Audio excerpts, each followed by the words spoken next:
పేదల గుండెల్లో చిరస్మరణీయుడు వరపుల రాజా. రాష్ట్ర కొప్పుల విలమ కార్పొరేషన్ డైరెక్టర్ పైల సాంబశివరావు. కాకినాడ జిల్లా ప్రతిపాడు నియోజకవర్గం రౌతులపూడి మండలం రౌతులపూడి గ్రామంలో రౌతులపూడి మండల తెలుగుదేశం పార్టీ అధ్యక్షులు తామరాల సత్యనారాయణ ఆధ్వర్యంలో దివంగత నేత వరపుల రాజా 2వ వర్ధంతిని రాష్ట్ర కొప్పుల విలమ corporation director Sambasivarao rice mill దగ్గర నిర్వహించారు. ఈ సందర్భంగా ముందుగా దివంగత నేత వరపుల రాజా చిత్రపటానికి పూలమాలలు వేసి నివాళులర్పించారు. అనంతరం స్థానిక కమ్యూనిటీ హెల్త్ సెంటర్లో రోగులకు పండ్లు పంపిణీ చేశారు. ఈ సందర్భంగా కొప్పుల విలమ కార్పొరేషన్ రాష్ట్ర డైరెక్టర్ పైల సాంబశివరావు మీడియాతో మాట్లాడుతూ దివంగత నేత వరపుల రాజా ప్రజల గుండెల్లో చిరస్థాయిగా నిలిచిపోయారని, ఆయన ప్రజల అభివృద్ధి కోసం అనేక సంక్షేమ కార్యక్రమాలు చేపట్టారని సాంబశివరావు అన్నారు.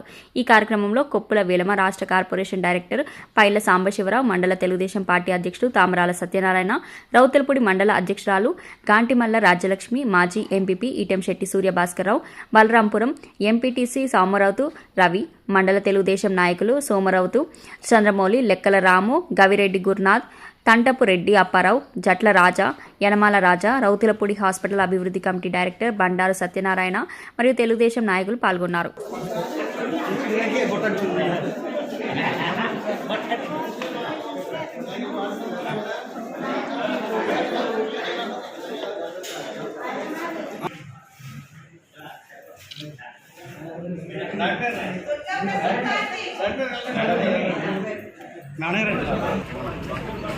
దివంగత నేత వరపుల రాజా గారి అకాల మరణం అయితే 10 సంవత్సరాలు.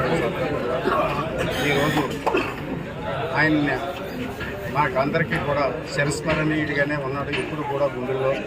ఎందుకంటే ఆయన ఈ ప్రాంతానికి, ఈ తాలూకాకి కూడా ఎనలేని సేవ చేశాడు. అలాగే జిల్లాలోనూ ఒక ప్రముఖమైన వ్యక్తిగా గుర్తింపబడి ఆయన అకాల మరణం చేశారు.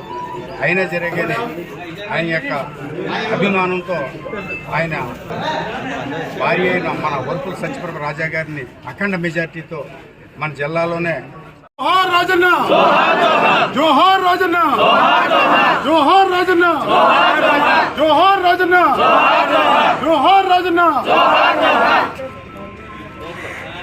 మన ఎమ్మెల్యే గారు సత్యప్రభ రాజా గారు ఆ లోటు తెలియకుండా నియోజకవర్గ ప్రజలందరికీ అన్నీ చేకూరుస్తూ మంచి ఎమ్మెల్యేగా పేరు తెచ్చుకుంటారని, అలాగే రాజా గారి పేరు అందరి నోళ్ళలో ఉండాలని ఈ సందర్భంగా